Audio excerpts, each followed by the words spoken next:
Bismillahirrahmanirrahim. Assalamualaikum warahmatullahi wabarakatuh. Kembali lagi bertemu di mata kuliah biostatistik ya. Pada pembahasan kali ini, teman-teman mahasiswa, kita akan berkenalan dulu dengan apa itu namanya statistik, biostatistik, agar kita lebih memahami materi-materi turunannya. Di materi biostatistik ini yang sebelumnya sudah dijelaskan RPS-nya, maka tujuan pembelajaran biostatistik di perguruan tinggi yakni adalah diantaranya mengenali ilmu dasar penelitian kuantitatif, membedakan data dan jenis data, mengumpulkan data penelitian secara tepat itu bagaimana, mengolah data, menganalisis data, mengolah data dan menginterpretasikan bacaan data baik secara manual maupun melalui aplikasi SPSS nantinya.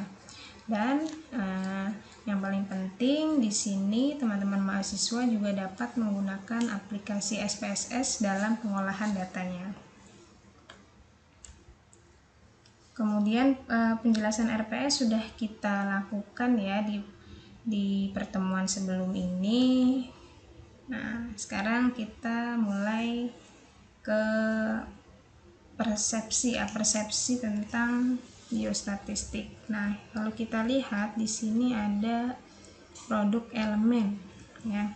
Ada produk elemen, kemudian WRP, dan di sebelahnya ada gambar atau foto laki-laki yang memiliki badan yang six packs. Jadi maksudnya apa ya dari gambar ini? Bahwa dalam penelitian itu kan melakukan survei ya. Penelitian itu tujuannya untuk memecahkan sebuah permasalahan. Nah, hadirnya produk-produk ini tentunya sebagai hasil dari penelitian ya. Jadi hadirnya produk ini diawali dengan survei yang dilakukan oleh perusahaan pengembangnya. Jadi kenapa ada elemen WRP? Mungkin karena ketika mereka survei kebutuhan masyarakat itu ada yang wanita ingin memiliki badan yang ideal, laki-laki juga, makanya dihadirkan produk-produk tersebut gitu. Jadi dari produk-produk ini bisa kita teliti karena setiap produk itu pastinya memiliki dampak yang berbeda-beda pada setiap individu. Misalnya pengaruh suplemen ini terhadap berat badan atau tinggi badan atau tekanan darah si individu yang mengkonsumsinya, lama tidurnya seperti apa, atau denyut jantungnya seperti apa. Itu pasti berbeda-beda ya. Bisa dijadikan sumber penelitian. Kemudian hubungan lama belajar. Nah, di sini ada gambar seorang anak sedang belajar ya. Jadi ini juga bisa dijadikan sebuah permasalahan. Kenapa kok anak saya sudah belajar maksimal tetapi tidak mendapatkan nilai yang memuaskan. Nah, jadi misalnya ada kasus seperti itu, bisa kita angkat permasalahannya menjadi sebuah penelitian, misalnya hubungan lama belajar atau cara belajar dengan prestasi belajar. Jadi kita ingin tahu apakah lama belajar si anak ini akan mempengaruhi atau berhubungan dengan prestasinya gitu. Apakah lama belajar teman-teman dalam memahami materi berpengaruh dengan IPK nantinya, atau apakah lama belajar itu berhubungan atau berpengaruh dengan lama tidur teman-teman gitu, kualitas tidur misalnya. Nah, ini adalah contoh sebuah masalah yang dapat diangkat sebagai permasalahan penelitian seperti itu ya. Kemudian ini ada gambar orang menikah dan ada anak ya, di tengah ada baby. Ini bisa diangkat sebagai tema penelitian, misalnya analisis kesehatan reproduksi pasangan suami istri terhadap periode melahirkan, atau bagaimana hubungan usia pernikahan dengan apa nih? bisa kita isi sendiri, misalnya dengan keharmonisan, dengan kesehatan reproduksi gitu. Jadi antara variabel independen dan dependennya bisa kita kolaborasikan sesuai dengan asumsi yang mau kita teliti. Nah, kemudian penelitian itu adalah upaya mencari kebenaran akan sesuatu. Jadi penelitian itu terjadi karena adanya sebuah masalah, adanya kesenjangan antara Dasein dan Dasolen. Jadi kesenjangan antara harapan dan kenyataan. Harapannya A, tetapi kenyataan yang terjadi di lapangan B, maka itu bisa dikatakan sebuah masalah. Gitu ya. Jadi contohnya adalah ketika kita masyarakat memiliki harapan bahwa penggunaan BPJS dapat membantu mereka dalam membantu masalah kesehatan mereka, misalnya mudah untuk melakukan pengobatan dan sebagainya ya. Tetapi kenyataannya ada masyarakat yang merasa bahwa masih sulit untuk menggunakan BPJS tersebut. Nah, ini bisa dipandang sebagai sebuah masalah. Berarti ada yang miss ya, ada yang tidak seimbang antara harapan dan kenyataannya. Mungkin ada terjadi kesalahan di birokrasinya atau di manajemennya, itu bisa kita teliti gitu ya. Kemudian melalui penelitian ilmiah berarti kita mencari kebenaran dengan menggunakan metode ilmiah. Nah, karena misalnya ada satu pertanyaan, pelayanan BPJS di rumah sakit A buruk, ada yang mengatakan baik. Nah, kita tidak bisa mengatakan itu baik dan buruk tanpa melakukan adanya prosedur ilmiah gitu, metode-metode ilmiah, karena metode ilmiah itu sifatnya diantaranya adalah objektif gitu ya, terbuka, transparan, dan tidak adanya keberpihakan gitu. Jadi ketika kita melakukan penelitian ilmiah, kita harus bebas dari prasangka karena penelitian itu salah satunya bersifat objektif. Kemudian yang terakhir, untuk menyimpulkan hasil penelitian kita memerlukan alat, yaitu statistika. Alat baik untuk mendeskripsikan ataupun menarik kesimpulan secara umum. Nah, statistik. Jadi statistik sendiri ini adalah biasanya statistik identik digunakan pada penelitian kuantitatif ya teman-teman. Walaupun di penelitian kualitatif pun kita masih bisa diperbolehkan menggunakan statistik, tapi tujuannya hanya untuk mendeskripsikan, bukan untuk menarik kesimpulan ya. Jadi kalau statistik di penelitian kualitatif itu yang dinyatakan adalah kumpulan data bilangan ya, maupun non bilangan yang disusun dalam bentuk tabel atau diagram yang melukiskan gambaran suatu persoalan. Jadi secara sempit, statistik ini dulu artinya negara. Jadi dulunya statistika ini merupakan istilah untuk keterangan kenegaraan. Bisa sederhananya adalah sensus ya. Yang berhubungan dengan kenegaraan, sensus itu dulu disebut statistika. Tetapi secara luas, statistik itu merupakan satu kesatuan prosedur ilmiah, baik metodenya, baik pengumpulan datanya, baik pengolahan data, analisis, dan penyajian datanya seperti apa. Itu merupakan definisi statistik secara luas. Nah, biostatistika itu sendiri adalah cabang dari statistik, tetapi biostatistika ini adalah lebih mengarah kepada penyelesaian masalah medis dan biologi. Itu namanya saja bio kan hidup. Biostatistik untuk menyelesaikan masalah medis dan biologi. Nah, untuk statistik menurut para ahli ya, ini adalah beberapa definisi statistik menurut para ahli. Ada dari Croxton and Cowden, Anderson, Sutrisna Hadi. Ya, ini nanti bisa teman-teman baca lagi atau bisa teman-teman cari lagi di sumber lain atau menurut pendapat ahli yang lain ya. Jadi pada intinya mereka dari ketiga tokoh ini mendefinisikan bahwa statistik itu adalah sekumpulan prosedur ya untuk melakukan penelitian sampai dari awal sampai menyimpulkannya gitu.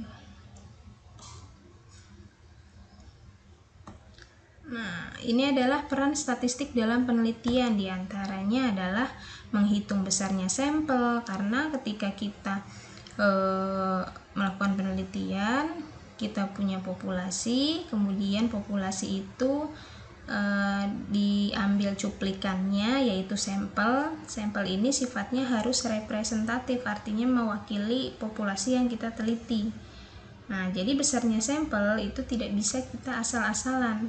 Kita harus menggunakan teknik sampling apa yang cocok dengan pendekatan penelitian kita. Oleh karena itu pentingnya kita mengenal kita mau melakukan penelitian ini dengan pendekatan apa dan jenis penelitian kita tuh penelitian apa. Kita harus kenal dulu itu, baru kita bisa menentukan teknik sampling yang tepat. Kemudian menguji validitas dan reliabilitas instrumen. Jadi teman-teman, validitas ini adalah definisinya sederhananya adalah mengukur apa yang hendak diukur. Misalnya kita ingin mengukur variabel status sosial, maka angket yang kita jabarkan atau angket yang kita berikan kepada responden itu berkaitan dengan indikator-indikator status sosial. Tidak boleh melenceng di luar itu, gitu ya. Misalnya validitas instrumen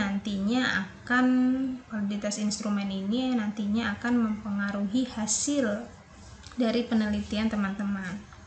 Jadi validitas itu adalah mengukur apa yang hendak diukur. Kalau kita mau mengukur status sosial, sekali lagi bagaimana indikator-indikator itu terkuak dalam angket yang kita buat. Dan validitas itu ada syaratnya, ada nilainya ya. Kemudian reliabilitas instrumen adalah tingkat kepercayaan atau keajekan, di mana seberapa reliable atau terpercaya instrumen yang sudah kita gunakan dan kita buat itu dapat digunakan kembali di waktu yang berbeda dan di tempat yang berbeda gitu. Jadi nilai reliabilitas ini memiliki nilai yang bertingkat. Misalnya reliabilitasnya sedang kalau nilainya berapa, reliabilitasnya itu tinggi kalau nilainya berapa. Biasanya reliabilitas tinggi itu kalau berada di angka 0,7 sampai 1. Kita akan mempelajari ini lebih lanjut di pertemuan berikutnya. Kemudian alat untuk mengolah data. Pastinya untuk mengolah data yang sudah kita kumpulkan, kita melakukan data collection, pengumpulan data, tidak serta-merta data itu dapat terbaca dengan sendirinya. Kita harus melakukan pengolahan agar data tersebut dapat disajikan dan kemudian dapat ditarik kesimpulan. Jadi pentingnya untuk mengolah data pada statistik, terutama pada penelitian kuantitatif. Kemudian untuk analisis data, pastinya setelah diolah yang seperti saya bilang tadi bahwa data itu perlu dianalisis, diinterpretasikan lagi, ditarik benang merahnya. Kenapa bisa seperti ini? Kenapa bisa seperti ini? Itu bisa kita simpulkan melalui statistik yang disebut dengan uji statistika ya. Jadi ada berbagai macam uji statistik, nama-namanya sesuai dengan kebutuhan pendekatan penelitian kita. Dan yang terpenting adalah ini alat untuk menyajikan data. Sebenarnya ini ya urutannya itu adalah data dikumpulkan, data diolah, kemudian data disajikan, baru data dapat dianalisis gitu ya. Kemudian kegunaan atau manfaat statistik secara umum diantaranya adalah menjelaskan hubungan antar variabel. Misalnya tadi kita ingin mencari model hubungan antar status sosial dengan tingkat pendidikan misalnya. Nah, itu adalah menjelaskan hubungan antar variabel. Kemudian membuat teknik untuk membuat perbandingan, model perbandingan, mengcompare metode A dengan metode B itu kira-kira korelasinya tinggi atau rendah. Kemudian membuat rencana dan prediksi. Setelah hasil penelitian dari hubungan, perbandingan, pengaruh itu keluar, misalnya ada pengaruh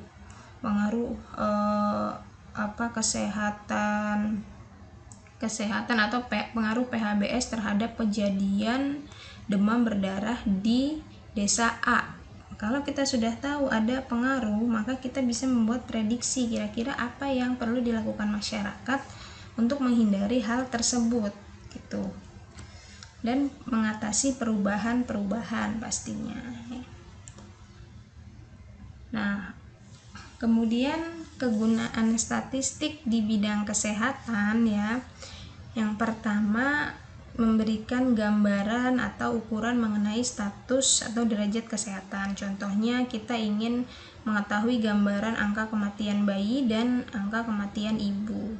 Yang kedua, evaluasi program kesehatan. Evaluasi program kesehatan di sini misalnya 10 tahun yang lalu angka kematian bayi 100/1000. Sekarang angka kematian bayi 50/1000. Ini bisa dijadikan sebagai bahan evaluasi. Oh, bisa menurun, kenapa nih gitu. Mungkin ada program pemerintah atau program dari puskesmas atau desa tertentu tentang penanganan AKB dan AKI tadi, sehingga angka yang tadinya 100 bisa turun menjadi 50. Kemudian yang ketiga, merencanakan program kesehatan. Nah, merencanakan program kesehatan di sini adalah jika kita menemukan adanya penyebaran suatu penyakit di suatu daerah gitu, kita bisa merencanakan bagaimana agar tidak menyebar di kemudian hari. Contohnya kasus COVID-19 ini, pada awalnya kan kita baru mengenal tuh ya virus COVID-19 ini seperti apa. Terus kita mempelajarinya, oh ternyata penularannya seperti ini, kemudian berasal dari apa gitu. Ketika kita sudah tahu itu dan mempelajari itu, kita bisa merencanakan program kesehatan. Kita bisa mengadakan penyuluhan kepada masyarakat bagaimana caranya agar terhindar dari virus tersebut. Misalnya sekarang yang sudah ramai ya digalakan oleh pemerintah bahwa terapkanlah 5M gitu. Ini adalah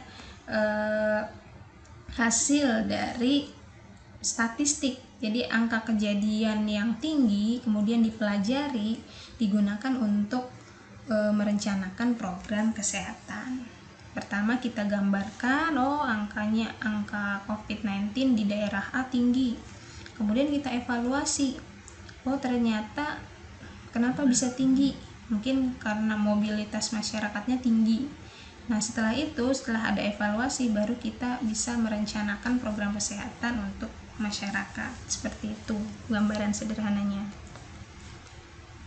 Untuk statistika berdasarkan cara pengolahan data dan parameter itu masih dibagi, diantaranya adalah statistik deskriptif dan statistik inferensial. Untuk parameter itu statistik parametrik dan non parametrik. Nanti kita akan bahas dulu tentang statistik deskriptif dan statistik inferensial. Sebelumnya akan kita pelajari jenis data dan skala pengukuran. Ya, jenis data dan skala pengukuran. Ya. Jadi di statistik kita harus kenal dulu apa yang dimaksud dengan jenis data dan skala pengukuran. Data. Jadi data ini banyak yang masih salah mendefinisikan bahwa data ini melulu tentang angka, padahal data ini bukan hanya angka tetapi bisa berupa kumpulan fakta, angka, fenomena yang merupakan hasil pengukuran atau pengamatan yang bisa memberikan gambaran dari suatu keadaan. Kalau di penelitian kuantitatif, iya, data itu mayoritas berupa angka, ya, bahkan memang didominasi angka kalau di penelitian kuantitatif, ya. Tapi kalau di penelitian kualitatif, data yang dimaksud tidak selalu tentang angka, tetapi bisa tentang fakta yang kita temukan di lapangan, fenomena yang terjadi seperti apa, itu bisa disebut dengan data. Jadi ketika teman-teman melakukan penelitian kualitatif itu sebagian besar, ya, data yang didapatkan itu adalah angka, misalnya melakukan pengukuran IMT, tekanan darah, itu kan berupa angka, ya, hemoglobin. Nah, itu adalah penelitian kuantitatif. Tetapi ketika teman-teman melakukan penelitian yang pendekatannya kualitatif, yang bisa datanya kita kumpulkan dengan wawancara, maka datanya itu berupa fakta yang terjadi. Oh, ternyata faktanya seperti ini, fenomena yang terjadi seperti ini, kita catat semua. Nah, itu termasuk data. Nanti datanya itu kita kelompokkan, ya, ke beberapa kriteria, kemudian kita simpulkan. Gitu. Itu kalau penelitian kualitatif, ya. Jadi data ini sekali lagi tidak selalu tentang angka, bisa berupa fakta, fenomena yang merupakan hasil pengukuran atau pengamatan untuk menggambarkan situasi tempat penelitian kita. Untuk pembagian data menurut sifat atau jenis datanya, ya, ini adalah ada data nominal, ordinal, interval, dan rasio. Pada umumnya, ya, data nominal dan ordinal ini adalah yang nominal itu adalah data kualitatif, ya. Ordinal semi kuantitatif, bisa dibuat kategori. Kategori itu maksudnya adalah dibuat kelompok, ya. Dibuat kelompok, contohnya adalah ada variabel jenis kelamin. Jenis kelamin ini termasuk data nominal, ya. Kenapa data nominal? Karena belum memiliki tingkatan. Nanti kita bahas di slide berikutnya, ya. Jadi nominal dan ordinal ini termasuk data kualitatif yang bisa dikategorikan, tetapi bisa juga dibuat kuantitatif dengan memberikan kode atau coding. Data interval dan rasio termasuk data kuantitatif karena biasanya dituliskan dengan bilangan matematika yang real, gitu.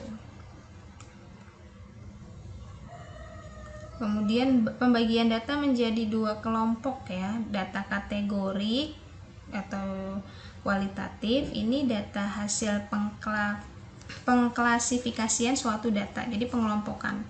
Cirinya itu data kualitatif masih berupa kata-kata, contohnya seks atau jenis kelamin, laki-laki, perempuan, itu kan masih kata-kata. Kemudian jenis pekerjaan, PNS, karyawan swasta, buruh, dan sebagainya, itu masih kata-kata, termasuk kualitatif berarti. Dan pendidikan, ada SD, SMP, SMA, sarjana, nah itu kan juga masih kata-kata. Kemudian kalau data numerik atau data kuantitatif, ini adalah data hasil perhitungan dan pengukuran, ya. Contohnya pengukuran IMT yang seperti yang sudah saya bilang sebelumnya, kemudian pengukuran tekanan darah, pengukuran kadar hemoglobin, dan sebagainya. Ciri-cirinya pasti berupa angka, ya. Dibagi menjadi data diskrit dan kontinu. Data diskrit ini data nominal dan ordinal, ya. Data nominal dan ordinal, dan data kontinu itu adalah data interval dan rasio. Next. Oke, sumber data. Sumber data itu bisa dari beberapa sumber. Yang pertama, kita harus mengenal dulu data mentah. Data mentah itu adalah data yang belum mengalami pengolahan, ya. Habis kita melakukan pengumpulan data, itu adalah data mentah, data yang belum kita lakukan treatment apa-apa. Data primer itu adalah data yang diperoleh langsung dari objek penelitian. Contohnya Bapak Ibu ingin mengukur tentang kejadian stunting, maka Bapak Ibu teman-teman mahasiswa di sini akan mengukur IMT anak ya langsung pada tempat penelitian yang menjadi objek penelitian teman-teman gitu. Jadi kita memperolehnya langsung. Data sekunder, data yang tidak diperoleh langsung dari objek, misalnya dari data rekam medis, data dari jurnal penelitian orang lain yang relevan dengan penelitian kita gitu ya. Jadi data sekunder itu tidak langsung kita ambil, tapi bisa kita peroleh dari jurnal, dari data rekam medis, tanpa kita langsung mengambilnya kepada si responden. Kalau data tersier, data yang diperoleh tidak langsung dari pihak ketiga, atau misalnya di penelitian kita ada istilah-istilah yang ilmiah, misalnya bahasa-bahasa ilmiah gitu. Kita dapat mengartikan bahasa-bahasa ilmiah itu dari misalnya ensiklopedia, kamus gitu ya, glosarium dan sebagainya. Itu adalah data tersier. Nah, ini adalah skala pengukuran dan kemampuan diskriminasinya. Kalau nominal ini hanya sekedar membedakan, kalau ordinal itu bisa membedakan juga menentukan urutan, interval itu sekedar membedakan, menentukan, mengukur besar beda, dan yang paling lengkap adalah rasio. Bisa membedakan, bisa menentukan, mengukur besar perbedaan, dan mengukur kelipatan.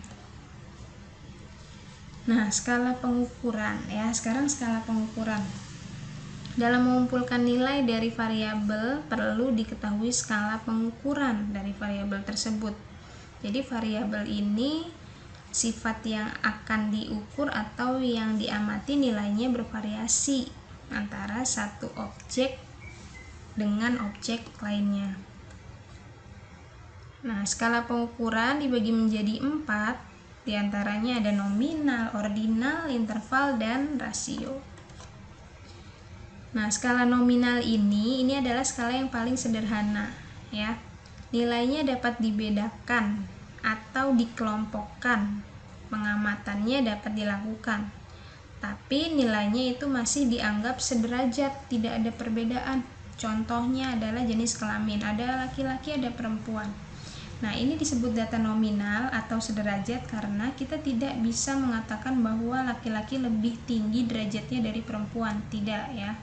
Karena ini laki-laki dan perempuan ini dianggap sederajat karena tidak ada teori yang mengatakan bahwa laki-laki derajatnya lebih tinggi dari perempuan. Maka kecuali dalam agama mungkin, yaitu beda lagi. Maka jenis kelamin itu dikategorikan sebagai data nominal karena masih dianggap sederajat atau belum bertingkat. Agama, contoh yang lain adalah agama Kristen, Hindu, Buddha, Islam gitu ya. Jadi agama ini kita tidak bisa mengatakan bahwa agama A lebih baik dari agama B ya. Kita anggap semua agama itu sama-sama untuk mengajarkan kebaikan. Maka ini disebut agama itu dikelompokkan sebagai data nominal karena belum memiliki tingkatan, masih dianggap sederajat. Seperti itu, bisa dipahami ya. Kemudian data ordinal sedikit lebih lengkap dari yang nominal tadi. Kalau yang tadi nilainya tidak bisa dibedakan, kalau ordinal nilai dapat dibedakan. Ada tingkatannya ya. Ada tingkatannya. Contohnya pendidikan SD lebih tinggi dari SMP, SMP lebih tinggi dari SMA gitu ya. Status ekonomi baik, sedang, kurang ya, bertingkat. Kenapa kita bisa bilang baik? Oh, karena penghasilannya di atas 5 juta. Kenapa bisa dibilang sedang? Oh, karena penghasilannya lebih dari 3 juta. Kenapa bisa dibilang kurang? Oh, karena penghasilannya kurang dari 3 juta. Seperti itu. Jadi sudah ada tingkatan Berbeda dengan nominal tadi, kalau nominal semuanya dianggap sederajat, kalau ordinal sudah mulai ada tingkatan. Gitu. Bisa ya, bisa dipahami ya perbedaannya ya. Untuk interval, nah interval ini nilai dapat dibedakan, ada tingkatan. Nah ini kan adanya di ordinal tadi ya. Nilai dapat dibedakan, ada tingkatan, ada tambahan satu lagi, ada jaraknya. Contohnya adalah suhu atau temperatur 20 derajat dan 40 derajat. Tetapi di interval belum ada kelipatan, sehingga tidak bisa dikatakan bahwa panas 40 derajat bukan berarti 2 kali panas 20 derajat gitu ya. Dan di skala interval ini kita tidak memiliki nol mutlak. Nol mutlak itu artinya nol sebenarnya. Contohnya begini, misalnya suhu atau temperatur kulkas kalau dingin itu kan 0 derajat ya. 0 derajat di sini bukan berarti tidak memiliki suhu ya. 0 di sini itu artinya suhunya adalah 0 derajat Celcius. 0 bukan berarti kosong, tapi ada nilainya gitu. Itu yang disebut 0 tidak mutlak. Jadi di data interval, nolnya itu tidak mutlak, bukan 0 yang sebenarnya, tapi masih memiliki arti. Untuk rasio, ini yang paling lengkap ya, nilainya dapat dibedakan, ada tingkatan, ada jarak, dan sudah ada kelipatan. Contohnya berat badan. Berat badan 60 kg itu adalah bisa dikatakan sebagai 2 kali berat seseorang yang beratnya 30 kg gitu. Misalnya kita naik lift, di situ ada tulisan maksimum 500 kg, berarti berapa orang yang bisa ditampung dalam lift tersebut? Oh, berarti ada 10 orang yang bisa naik lift tersebut dengan bobot kurang lebih 50 kg gitu. Nah, di data rasio ini, skala rasio memiliki nilai 0 mutlak ya. Berarti 0 sebenarnya. Contohnya berat 0 kg ya berarti nggak ada beratnya, nggak ada bendanya gitu. Tingginya 0 cm ya berarti nggak ada orangnya, tidak ada bendanya gitu. Nolnya tuh 0 mutlak, menyatakan 0 sebenarnya. Tapi kalau di interval tadi 0 di skala interval bukan berarti kosong, tapi masih ada artinya, 0 derajat gitu, dingin kan, dingin sekali gitu. Nah kemudian kita lanjut ke perbedaan statistik deskriptif dan inferensial. Jadi di statistik ini dibagi menjadi statistik deskriptif dan statistik inferensi. Pada intinya, statistik deskriptif ini adalah metode yang kita gunakan berkaitan dengan pengumpulan dan penyajian data tanpa penarikan kesimpulan ya teman-teman. Jadi statistik deskriptif namanya saja deskriptif, jadi tujuannya hanya untuk menggambarkan ya kejadian COVID-19 di Kecamatan Pasar Kemis berapa, kejadiannya berapa per hari. Nah itu menggambarkan misalnya yang laki-laki yang terkonfirmasi positif ada berapa per hari, yang perempuan ada berapa per hari. Nah itu tujuannya hanya untuk menggambarkan saja.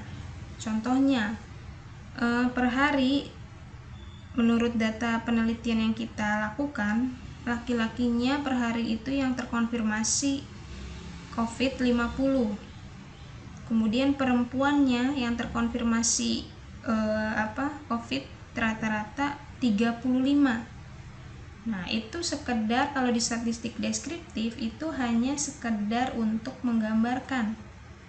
Tidak bisa kita lakukan kesimpulan, tidak bisa kita melakukan kesimpulan oh laki-laki banyak berarti laki-laki nih yang tidak taat protokol kesehatan, tidak bisa seperti itu.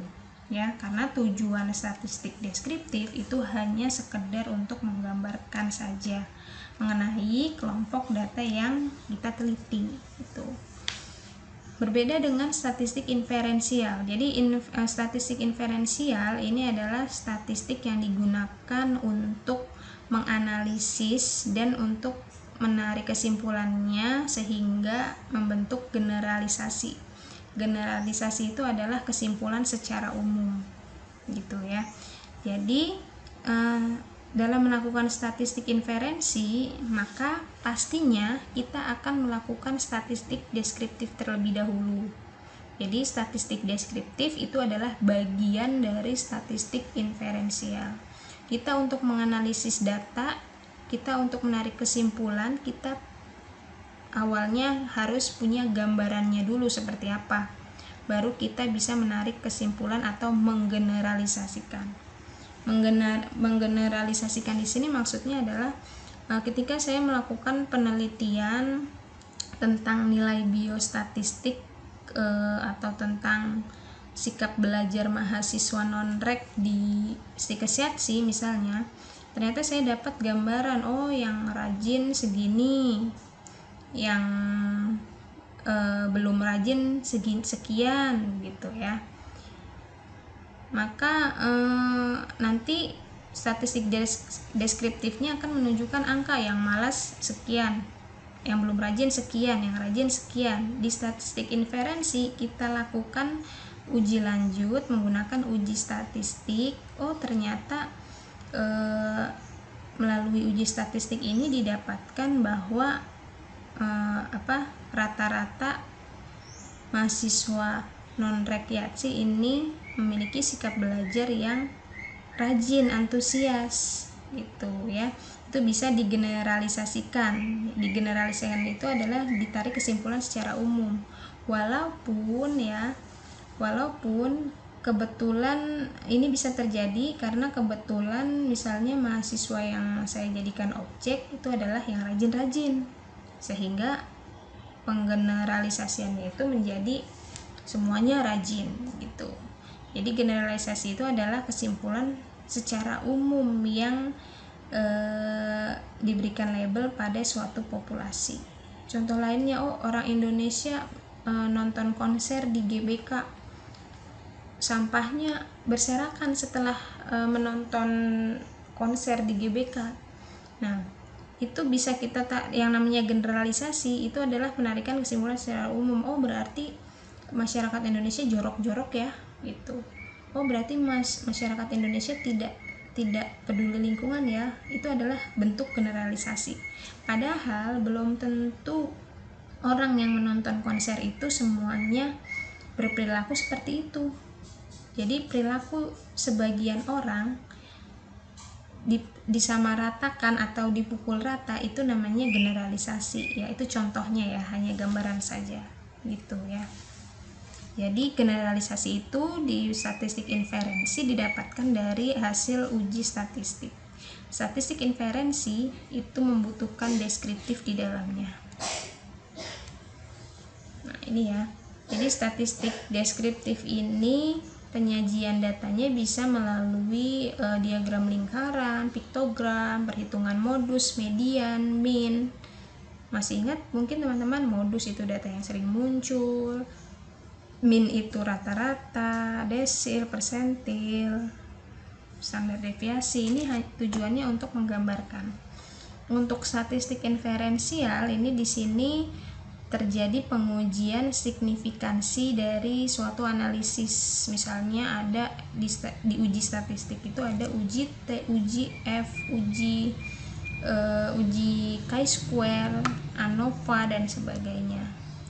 Dapat juga dilakukan analisis korelasi antar variabel, analisis regresi atau membandingkan dua nilai rata-rata sampel atau populasi.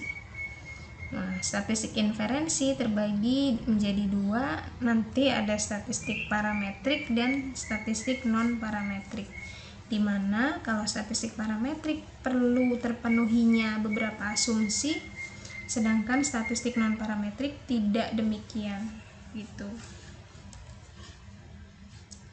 Oke, sekian dulu teman-teman. Mungkin nanti ada tugas ya yang akan dikerjakan. Yang sudah memiliki buku saya bisa dilihat langsung di buku. Untuk yang belum nanti bisa difoto.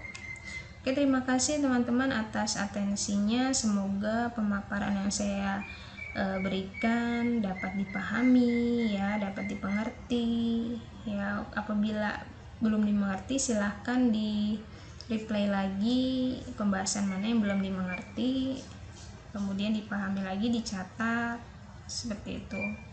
Oke, kurang lebihnya saya mohon maaf, semoga bermanfaat. Wassalamualaikum warahmatullahi wabarakatuh.